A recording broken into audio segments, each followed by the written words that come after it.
Hello, Hello, how are you? I'm good.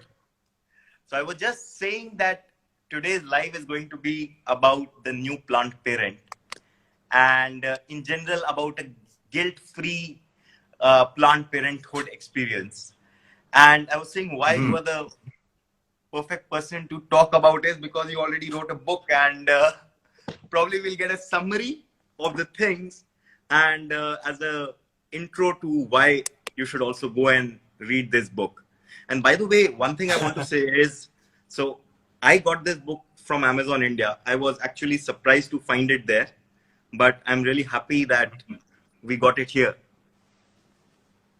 Yeah, I'm really honored that you're able to get it over there too.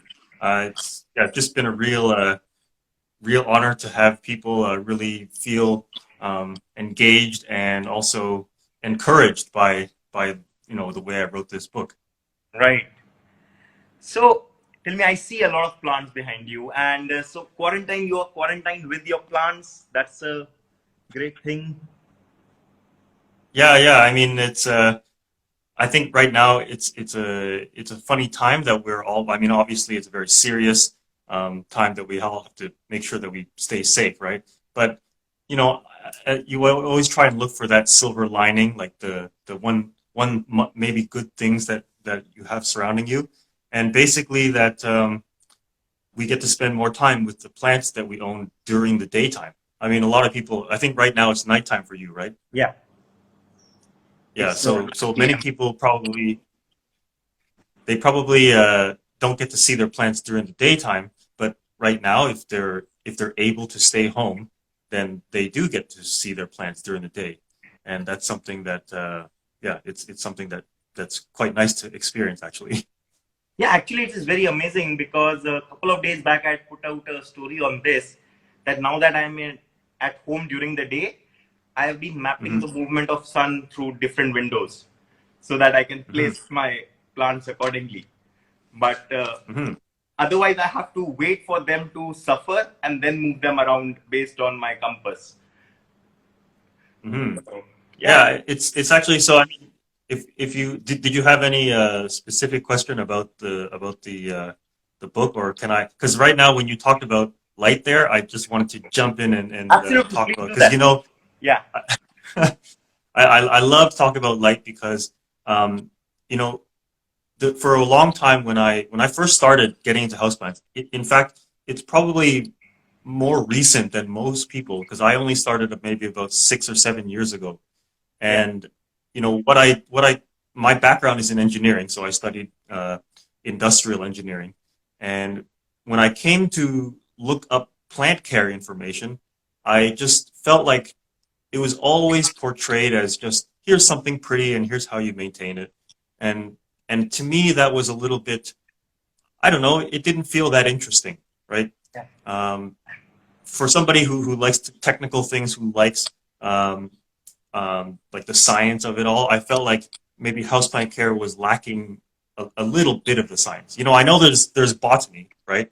But Yeah. Yeah. even just practical houseplant care was lacking a little bit of the science, you know? I get your point. Um, and then what I came to realize too was that people had experienced so different experiences with plants. Some people said, "Oh, it's so easy. Everything just grows so well for me." And then some other people are like, "Oh, whatever I touch it, I kill it or something," right? And Yeah. and Yeah. I really wanted to try and make sense of why is there such this huge variability. And every time I read plant care advice, the one thing that is always kind of um, not ignored, but it's kind of glossed over or it's very vague.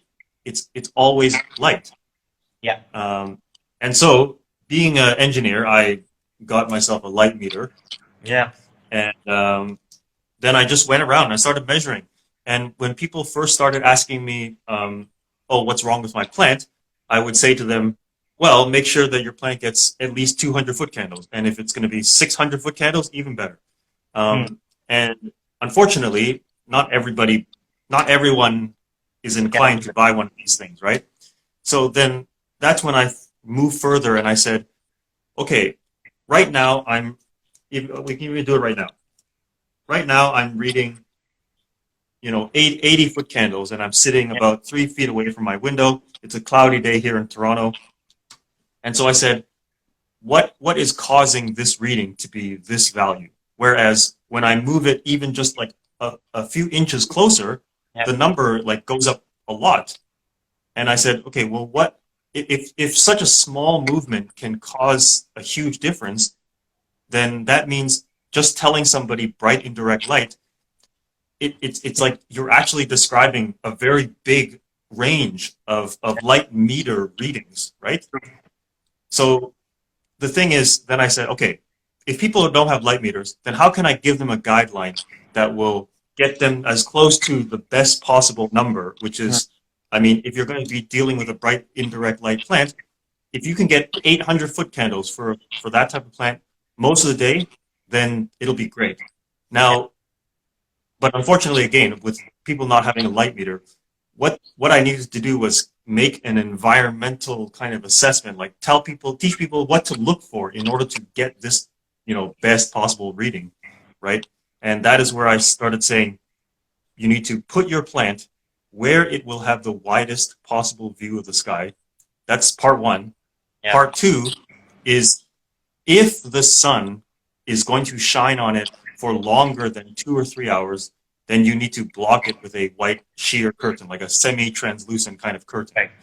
And all of this came about because nobody's windows are the same size. Nobody has the same number of windows. Nobody's windows face exactly the same direction. So I had to sort of take a step back and break it down into more elemental pieces. And when I say widest possible view, the implication is therefore people who have larger windows, people who have more windows, people who have skylights, like just by the physics of it, they will have better light. True. Very interesting. Yeah. But just one question here. So that does not take into account the direction of sun, right? But it's not that it does. It's not that it doesn't take into account. It actually it's like saying, when I say widest possible view of the sky, and when I say if the sun shines longer than so and so hours, right. Yeah. I'm including a variable so that you have to go and evaluate, right? Because if we take it the other way, which is that people often just give instruction, and in instruction, now we're going to talk a bit more about like higher level like psychology thinking, right? Okay, if I give you an instruction and then it has a whole long list of exceptions, True. then at some point the average person is going to forget about all those exceptions, right? Yeah. So that's the usual approach with plant care. They say, oh, east window, oh, you get morning light and then it's bright and direct the rest of the day. But whose windows are exactly the same size? Whose windows are exactly on the cardinal direction east? And depending on your latitude, all different times of the year, the sun will rise at a different spot, right? Yeah. And then, of course, there's buildings outside. So with all these exceptions, then people feel like this rule of east-facing window no longer has any importance because it seems to have so many exceptions. So I take a sort of bottom-up approach where I say, okay, no, take it from just evaluate, like how much of the sky are you actually looking at?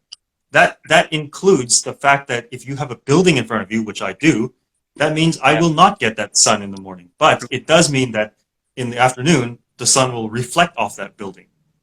And so when you use a light meter, then you will be able to decipher all these tiny little things and actually put in like an objective number to it.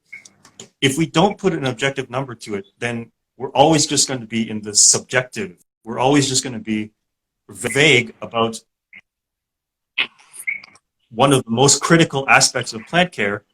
Then that's where you're going to have so much variety of results. Some people are going to say, oh, how can you water your maidenhair fern every 2 days? Whereas I don't know, water it every 2 days, and then after a week it was all brown and dead. But did you even talk about the light? If I'm getting 800-foot candles, of course my plant is going to work faster. True. Anyway, it's like always comes down to light because it actually drives all the rest of the plant care behaviors, let's say, right? Because I think we need to look at light as being, this is the full potential of your plant. Absolutely, and that is very interesting. It's something I was also mentioning in one of the things. When people say, should I put a plant near a window? And I'm like, what matters is whether you're getting the light through the window or not.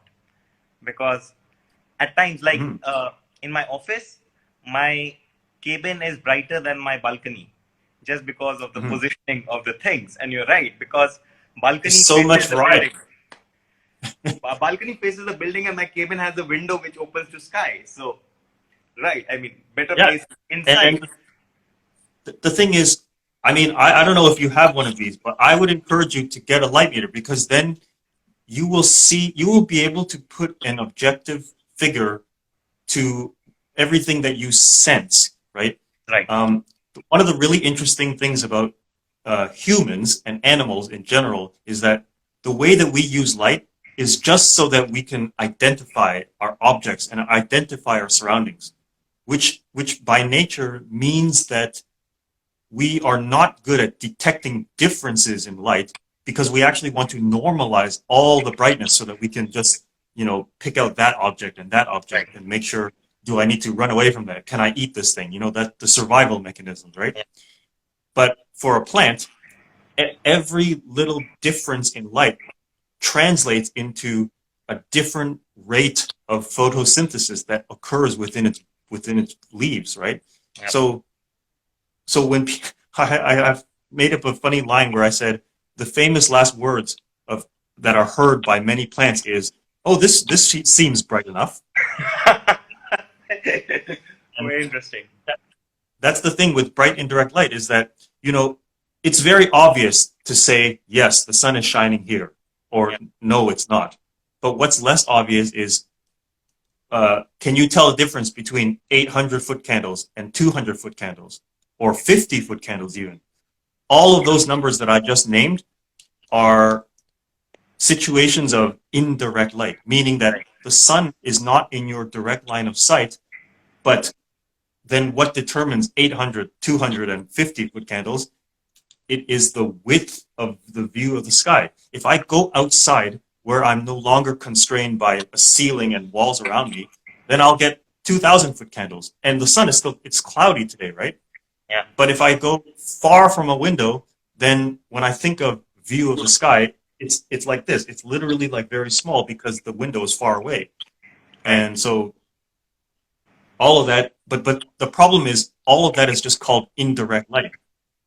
So I don't know. The whole thing is I'm trying to encourage people to push towards the best possible True. and not just like be flippant about it. Yeah. Very interesting.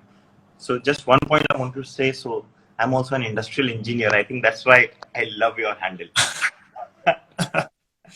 And Wow, so then we are really kindred spirits then. there's one more thing I would like you to, just because we're talking about light, and I saw this small clip you made where you talk about how plants love low light, right? And you're like, where you're put in a perfect loop, which it says, for everyone who thinks plants love low light, watch this 100 times. Yeah, oh yes. Yeah, it's because this is again talking about the language we use to talk about light. Yeah. I think that it greatly fails to convey the importance, or it fails to convey what light means for a plant, right? I made a YouTube video where I said, when you measure light, I want you to think, if I put a plant where it gets 50-foot candles for most of the day, then I want you to think, how much food can you buy from the grocery for $50 over 1 week? Now I know the money, like the actual numbers I are get your point. different because Canadian dollars is different, right? Yeah. But you get the idea. Whereas if I say I put the plant where I measure 200-foot candles, now think, if I get to spend now $200 on groceries for the week, obviously I can feed myself much better, right? Right. And that analogy to me is most precise with what light is for a plant, because industrial engineering, Okay, a plant is a little sugar factory that is powered by the sun. Right. I'm sure, I'm going to make an estimation that we're probably in a similar age range. I So you guess. remember the old days of those solar powered calculators, right? Right. Right. If you're using it in the daytime near a window, it's perfect. The numbers show up perfectly clear. But Yes. then sometimes when you use it at night and you're just like in your ambient light, oh, you turn it on and the numbers are so faded and weak, right? Like True. And I that's remember what I we would see. go closer to a bulb to just get it to work. Yeah, exactly. So that's what I see when I read the reading of a light meter and I'm seeing, I don't know, 20-foot candles. And I literally feel for the plant and I feel like, oh, I'm sorry, today it's gonna be hungry for you today, right? Yeah. And I don't know, that's just like I want, here's the thing. If people want a long-term appreciation and a lifelong rewarding experience with plants, then I think they should think this way, where I would consider it like a light first mentality. But if you're just concerned about decor and, even you're not really that concerned about the science and everything, well, then you're going to have to accept the fact that plants will seem to mysteriously die on you, right? And it's the same as thinking like, there's a reason that people appreciate cut flowers. They just Right. appreciate it as a temporary decor, and once it's finished, it's done, right? True. But what I have come to see is that there is a disconnect between people who buy houseplants. They want it as decor, but Mm. somewhere in their brain, they know that it should be able to live a little Ah, bit longer than just constantly slowly dying, right? right. And I'm going to say very boldly, the answer is to know the light. True. True. In fact, one of the videos I did, exactly to add to your point, I said, when you buy your first plant, don't buy it for decor, because then you like to push it to place somewhere where you want and not where the plant wants to be. And Mm, I think that's, you're very right in the sense we put plants as a decor, but still expect it to live and continue to live. yes. And so this is where I come up with a saying called the ABCs of plant appreciation. So for A is for aesthetics. We appreciate plants because they're beautiful. I'm not arguing that they're beautiful. I like them too for Yeah, their looks, right? But then if we go deeper, we have B, which is biology. We appreciate the fact that plants are living things and that they have adapted to life completely different than animals, and that by itself should be fascinating to us. right, And I mean it is, right? That's why people are interested in them. And then C is another level deeper, and that is companionship. You know, hmm. people people have dogs. Why do people have dogs? Right? They want the companionship of an animal, and so I think that when you have certain plants that you've owned for long enough time, they become sort of like a botanical companion, right? Because Right, you shared your life with them for several years, and so you're not so concerned about if they look funny or look weird. right. You're more concerned that this is my plant that I've had for 5 years, and it has gone through ups and downs. And True. then you sort of have a you know actually I can show you one thing right now. Yeah, please This do. pilea right here Yeah, was for the cover of the book, and so that means that this is like now 5 years old. I mean the plant itself. And like now it's like this. It's very weird with a yeah, weird trunk like this, right? And now its leaves are like this. Now the thing is this: different people have like different size of pilea. Some of them are really lush and crazy, right? And like that to me is a reflection of the fact that that person has really large windows or able to give the plant more sun in combination with okay good care, right? right, right, Now, for me, it's like, I have to live my life. And when I was working, I moved to different places, and this plant has gone through all of that with me. So, like, I'm not so concerned if people look at this and say, "Oh, why did you never rotate it? Oh, why are the leaves all gone?" And I just say, "Look, this is my plant. This is how it is right now."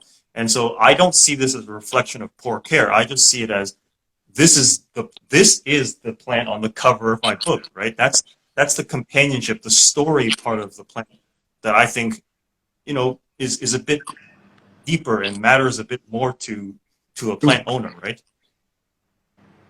I get it. I mean, it becomes like you can appreciate it in a manner that no one else can. And there's a Yes. common. So, which was your first plant? Was it this one? Oh, no, no, no. My first plant probably. Well, so the thing is, I used to live at my parents' house, and Yeah. that's where I started Houseplant Journal. And then I moved to my own apartment, and then I moved to now this place here. So I've gone through two moves, and some of the plants are still in my parents' place. Yeah. But one of my oldest plants, you know what? I'll just turn the camera Yeah. and show you. What? Well, the staghorn fern is Oh, yeah. one of my favorites. And I then, remember seeing a video of you carrying it from your parents' house to here during quarantine. yeah, yeah, because so I mean, because they're getting older and they Yeah. have hard time taking care of plants. So this thing I have to take it down and take it to the shower. I run the shower on it for a few minutes, and then I Yeah. let it sit there overnight, and then bring it back here in order to grow. Um, oh, but then I'm also because this is a like I just brought it back here Yeah. recently, so I'm still trying to figure out how much grow light power I need on it in order to continue its growth like it did Hmm. before. Before it used to sit underneath a skylight. Oh, okay. And that's why we Um, have that lamp pointing towards it. no, no, this lamp is just for the video, but I Okay. still haven't even put up the grow lights for it yet. Right. But this this peace lily right back here, Yeah. that one I've had. I mean, if you have the book, you can see the same peace lily in the book. I think It I started saw off. Peace Lily there. Yeah. Yeah, it's the same one from the book. Yeah. Now it's in a 12-inch pot, and it's almost time for it to grow into a bigger one now. Amazing how they go. By the way, so all the questions, most of the questions that I have here have been contributed by the community. And Mm. question about your journey, which you talked about, and your first plant was sent to us by Swati.sh038. I just thought I'll mention that. And then we Mm. have a couple of questions, which I know again is a topic that you love. That's water and plants. Yep. And so garden underscore lover underscore 20, he has sent in a very interesting question. He says, I can grow the same plant in water, but when I'm growing it in soil, I can overwater it. So Mhm. what's happening if the roots can survive in water there? Why in soil I can put too much water and it's going to kill the plant? Yep. So the thing is, when we talk about the term overwatering, uh, again, this comes back to the psychology, and the because we labeled the term overwatering, then it seems to imply that careful watering will therefore mitigate Right. overwatering, right? But what we really have to talk about is that it's root rot, right? Yeah. Root rot is the reason the plants die. It's not, and the thing is this: when a plant dies of root rot, it's not only because you watered it too much or too often. It is a combination of, well, generally what I consider to be three things. Number one is, yes, too much soil moisture. All right. Yeah. Number two is uh, anoxic environment, meaning like low oxygen environment, Right. because root rot bacteria they thrive in low oxygen environments. Right. But if roots get oxygen, if roots have like a porous material in the soil, then oxygen gets around there, and that lessens the probability of root rot. Right. Now, the third part is the most important one, and that is weakened roots, like Right. roots that are injured or weak, will be more susceptible. It's just like if I starve myself for 7 days, Yeah. then I'll catch any disease that's out there, right? Right. So when you have all three of these things, then that's when root rot is most probable. Now the thing is, when you put a plant in water, those roots that grow are adapted to water, right? Yeah. And so that's why even the low oxygen thing is puzzling, because obviously there's not much oxygen in water directly. Of course, you can aerate the water a little bit and stuff like that. But the fact is, the roots that have grown in water are physiologically a little different than the roots that are Right. grown in Right. soil, right? But again, the whole thing is also about light. If I put a plant into a bottle of water, put it right up close to the window, and I put a plant in soil right up close to the window, they're both going to do fine. Yeah. The time when we start to see this discrepancy is when we're putting them far away from the windows, and now we're just kind of like juggling life. True. True. True. So very relevant in terms of especially the aeration. And I think there's a point that Green Thumbs underscore Unite has asked. So they've talked about poking the soil. I think tilling or aeration is what you talk about. So how can we make sure that our soil gets oxygen, or the roots get oxygen? Right. So there's kind of like two ways that roots can get oxygen. First is when you choose what materials go into the soil, like the components, Yeah. then we have to make sure that the components, some of them are good for storing water, like peat moss or coconut coir, right? The brown fibrous Yeah. stuff. But other stuff needs to be good at letting things drain through, and also preventing soil from getting compacted on itself, right? So that's things like perlite, vermiculite, coarse sand. All of those things are like hard, almost like little rocks, right? Yeah. And when you have those things together, then there's going to be natural air spaces in the root system. So that's what I would call like passive soil aeration, is where you first Okay. make sure that there's enough porosity in the soil. Actually, yeah, if you're an engineer, look up soil porosity. That's like a measure that professional gardeners use to understand the soil chemistry.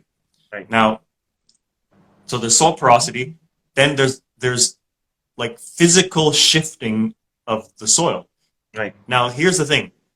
In nature, the reason why insects and worms are so beneficial to plants outside is because they shift the soil around, and also when worms, excrete their nutrients, right? Their worm poop is good for roots, right?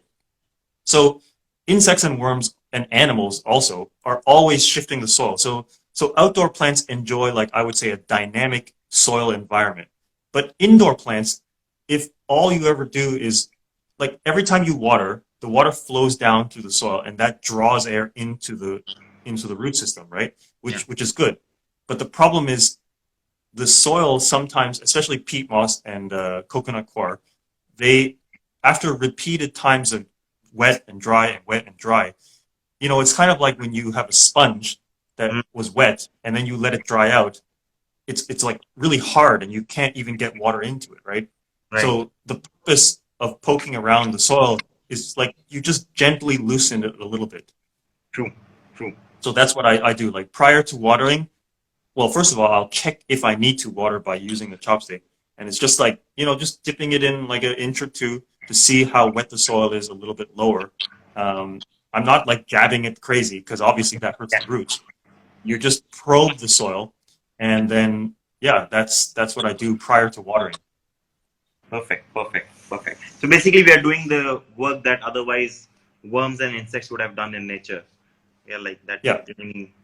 Yeah. And it's just like it's a way to sort of also ensure that when you pour water, the goal is always to evenly and adequately moisten the entire section, like the entire pot of soil, right? Hmm. Because if you just splash some water on it very quickly, Yeah. then you're gonna leave dry pockets in True. in the soil, and any roots that are inside those dry pockets, eventually they will also dry out and die.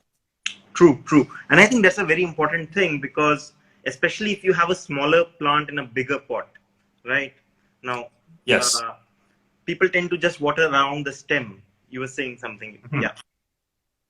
Yeah, yeah. So they water around the stem, but really what the issue is too is we have to know whether the roots have actually gone and penetrated the entire volume of soil, right? Like Yeah. this is the reason why people suggest, don't don't when you put a plant into a bigger size pot, don't put it into something like way bigger, right? Because it will take too long for the roots to actually reach the entire volume of soil.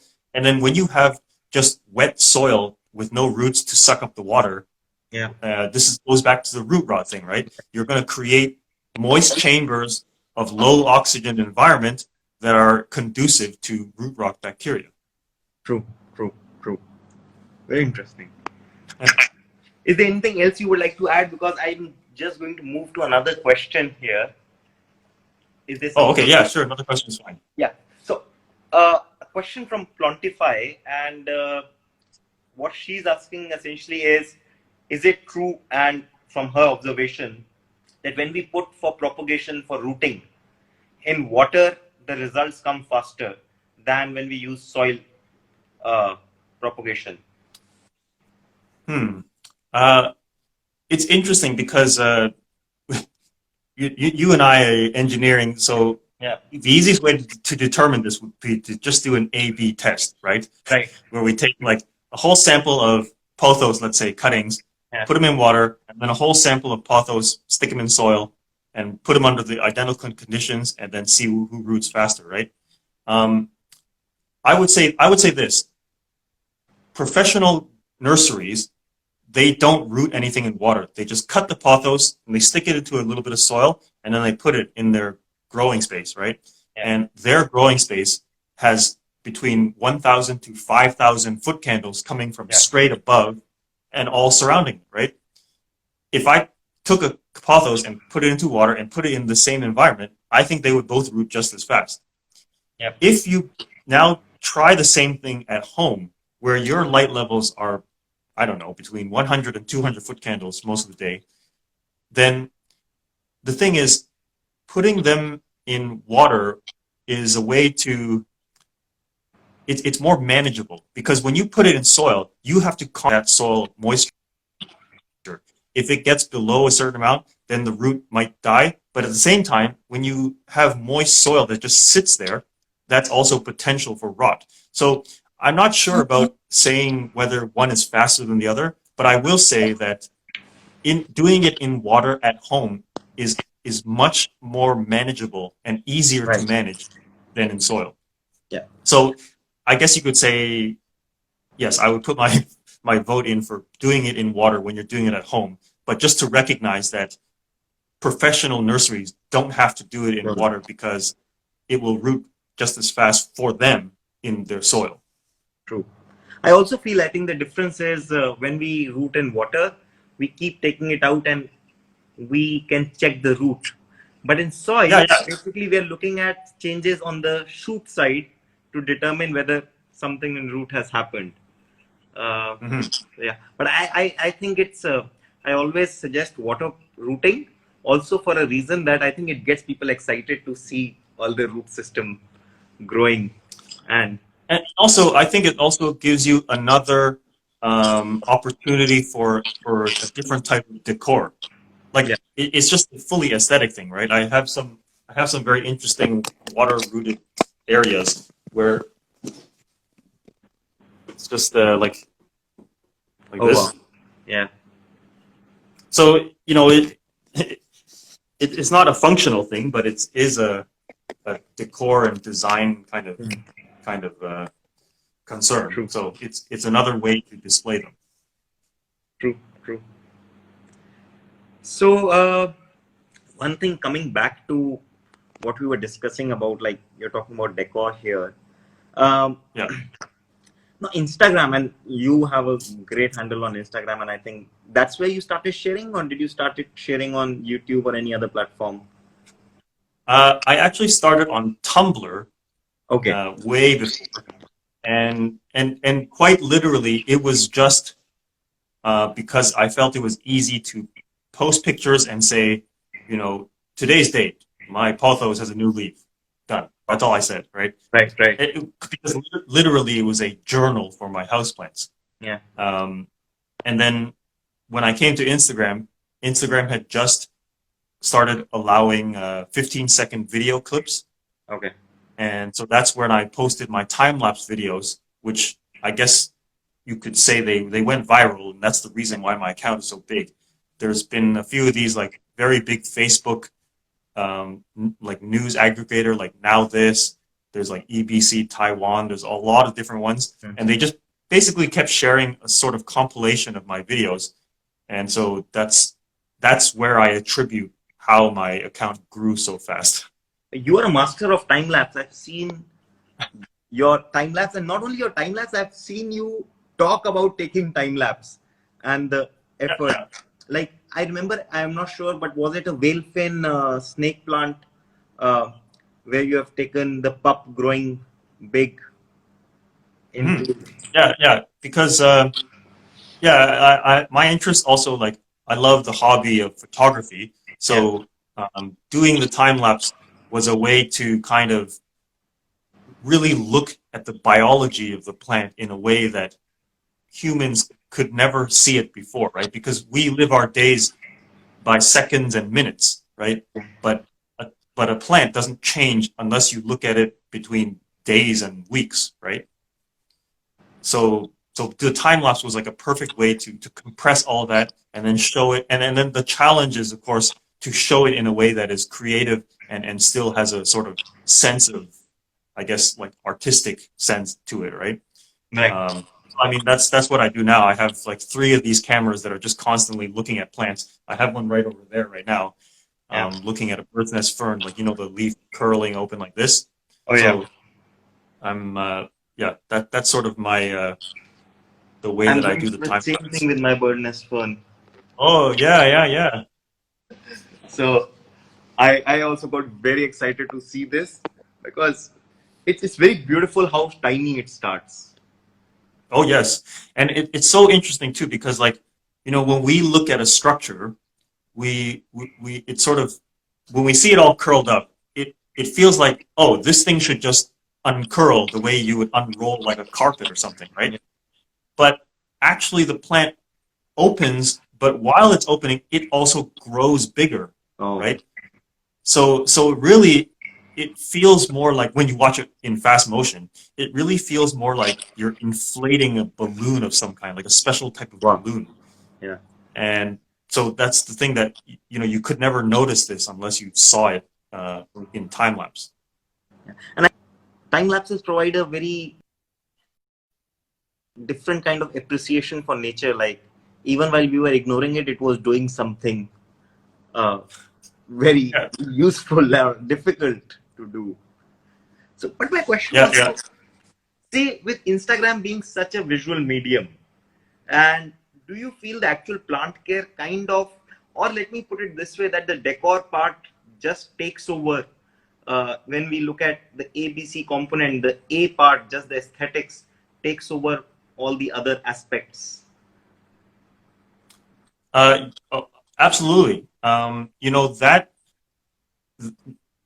what you just said is exactly what I believe was the reason for the first downfall of houseplants. So Mm. at least over in North America, Yeah. houseplants were extremely popular in the 60s and 70s and 80s. And then towards the 90s, like we didn't really see much of that in our decor, Yeah. right? And why is that? It's because people only saw the plants as decor. So when trends change, if what you're selling is dictated only by what trends say is popular, Mm. then you're kind of like in a not so good marketing position, right? True. But when the thing that you do is not determined by just trend, but by like just intrinsic interest, right? Like the same way as if I'm interested in photography, I don't care what, like, I don't care if someone says, oh, it's not cool to walk around with a camera anymore. Like, Mm. it doesn't matter because Right. I get the joy out of me doing the photography.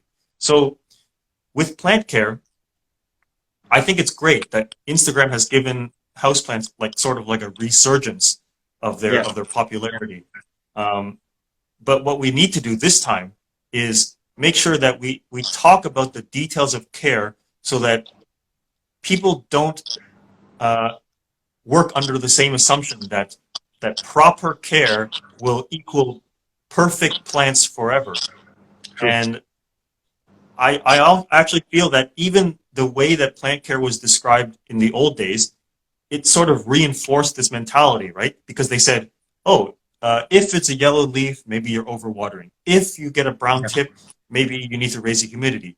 But if you think about what that statement implies, it implies if I can water perfectly, if I can have perfect humidity, I should never see a yellow leaf. I should never Right. see a brown tip. And that reverse statement is something that nobody's really saying, but I'm trying to start to say it. And I'm still struggling to figure out a way to, I mean, I suppose it helps that I already have a very big following, but Yeah. like I'm trying to say it in a way because I want people to have a rewarding experience taking care of plants, not one that is marred by disappointment because you don't have perfection anymore. True. True. Personally, what I try to do is I try to show and also feature plants in general. And most of my plants, as you say, would have a yellow leaf or a brown tip, and many of them would just have because I keep bumping into them, right? So they'll Mhm. develop brown edges, and so we, from time to time, every couple of months, we do something called no filter plants, and we say that these are the plants which do not make it generally to other people's Instagram, but everyone struggles with the same thing, right? Yes. And It is almost analogous to just faces and body type, right? Like, you know I think the conversation about bodies has evolved a lot, and for good too, right? Where we are more accepting. Like, we're not saying that unless you have this shaped body, you're not healthy or something. right, Like, we right, already know that that's ridiculous, right? yeah, But I think a similar mentality needs to be applied to plants, right? yeah, Because if I post this picture, yeah, people will look at this plant and say, "What happened to all the bottom leaves? Why is the trunk all twisted? Like, why is it but?" And then they make you feel as though it was your fault that this doesn't look a certain way. But right, but plants are their own living things, and they grow as a result of their environment and their care. So we can't just assume that if my plant doesn't look like that, I am doing something wrong. That's right. sort of the mentality that I'm trying to push at. Absolutely. So plants have unrealistic beauty standards on Instagram, is what I hear. Yeah, I think so. Yes. Very interesting. Thank you so much for joining in. But before you go, I would like you to talk something about your book, on what it covers, what was the motivation, and say when somebody goes through this, uh, what is who should be reading it, and what is it that they should go back with? Mm. Well, I will say that you know I wrote this book because, well, first of all, I I just like documented my own journey of plants, and that journey is, again, like, has an engineering mindset where I looked at plants and I saw them differently. I saw them not only as decor, but also as companion, but also as biological, like almost like experiments that were always happening around me, right? And I sort of brought all of this mentality in to write a way to approach plant care in a different way. And if I was to summarize the entire book into three, like, themes, it would be that, you know, plants are not just uh, objects of decor that require maintenance. I think you need to, one, understand your environmental conditions, and most specific, like, and most importantly, be more specific about light. Yeah, Number two is just try your best, and that means you have to acknowledge how much time do you realistically have to take care of plants, and also acknowledge, like, the size of your windows and stuff like that. And number three is let nature take its course. Um, there's too much belief that we have total control over the plant. Uh, the whole point of having a plant is the fact that it's a living thing, and it will grow according to nature, right? So we need to acknowledge that as part of the experience of having plants. So when you take all those three and into, like, a mindset, that to me is what I think is the way that you can enjoy plants for the rest of your life, right. because you won't lose interest because you can't do it perfect anymore, right? That's that's the whole thing I'm trying to avoid is believing that, that the only thing to enjoy with plants is that they look perfect, but that's really not the case, right? We want to go farther, we want to get into biology, and we want to go longer into the point where we feel a real connection for the companionship part, right? Right. So the first half of the book covers very very basic but also extremely fundamental understanding of light, talking about watering, but also its effect on from like how it's affected by light, which I think a lot of people are seeming to ignore that part, right?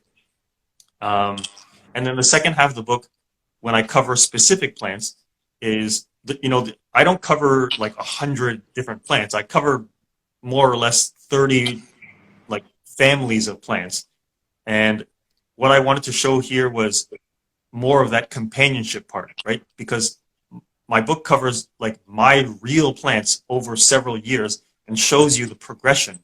Right. And it tries to help you understand that some plants, like there is even one plant in there that I talk about where I said, oh, it just died. It like, it had thrips on it. It was too much for me to handle. So this is what it looked like before I threw it away, right? Um, it's just to acknowledge that we don't have to quietly throw away plants anymore. We can acknowledge that this is what happened and this is why I had to do it, right? But the rest of the most, that's only for one of them. The other plant profiles, if you will, like they follow the journey of some of my plants for several years because I want people to see that, you know, this is what a plant will look like. It won't look like the same as when you bought it from the nursery. It's going to look like what your space and what your care has provided to it, Right. right? Yeah. So that's sort of what's in the book, and yeah, I hope it helps people, approach plant care with a bit more science, but also a bit more realistic expectations. Yeah. And probably compassion towards themselves, that they can, just having what people might think is not a perfect plant doesn't mean that they have done something wrong. And Right. Yeah. That's it's really important. yeah. And I think there were a couple of questions. So yes, the book is available in India and you can buy it from Amazon. That's where I bought mine. And it's called, actually when I'm showing or you are showing, it's coming out to be mirror image, but it's called The New Plant Parent. And you can find that. Thank you so much, Darryl. Thank you for agreeing to join, and it was a wonderful session. And Thank you. yeah, it's really nice to have a conversation with you and also to understand a bit more in a non-vague, scientific, numbered manner, which obviously me coming from an analytical background, I really appreciate. And I'm sure a lot more people will appreciate that too, because bright indirect light is something that probably people are kind of fed up, I would say, or uh, of hearing again and again. So thank you so Yeah. much. Actually, Yeah. if you like, just to give you a very quick anecdote Yeah. about all of this light stuff, it's that I used to say to people when I first started, I said, "Oh, give it bright indirect light." Like first, I had to recognize that light is the driver, the underlying like factor that makes everything work. So I say, "Okay, give it bright indirect light." Then someone says to me, "Well, where do I get bright indirect light?" And that's the answer is where you have the widest possible view of the sky, or right in front of your largest window. So then they say, can I put it 10 feet away? No, you cannot put it 10 feet away. You can, but it will not do very well. So put it right in front. And that's like, instead of saying bright indirect light as a way to say, like, you don't give a bottle of bright indirect light into the plant, right? Yeah. So instead of giving guidance as light types, you need to give guidance about where to put the plant. And you need to evaluate by looking at the size of your windows. Right. Right. That makes perfect sense. I mean, actionable point rather than uh, all the other jargon which can't be used by the person directly. So yeah. Mhm. Thank you so much. Thank you for joining, and that was very useful. And from the comments that I see right now, I think people really enjoyed all the insights. Thank you. Well, thank you. Thanks so much. Yeah. So we should talk more too. Yeah. Absolutely, absolutely. We should do again sometime, and it was really nice talking to you. Actually, before even I talk to you, today morning I put out a story like I have a feeling this session would be amazing. So please do it. I don't know. I just felt that it would be very comfortable to talk to you, and so yeah, and it Mm. was. Well, thank you so much. It was a real pleasure, and yeah, really best of luck to you. And someday when we can travel again, I would love to come to India and Perfect. Please talk to be our you and guest. talk to people. Yeah. Please. And I mean, most of the houseplants do come from tropical climates, so it's a great place to be in Mm. general. So yeah. Yeah. Okay. All right. Thank you so much. Thank you. Have a great night. Yeah. Bye bye. Bye. Bye bye.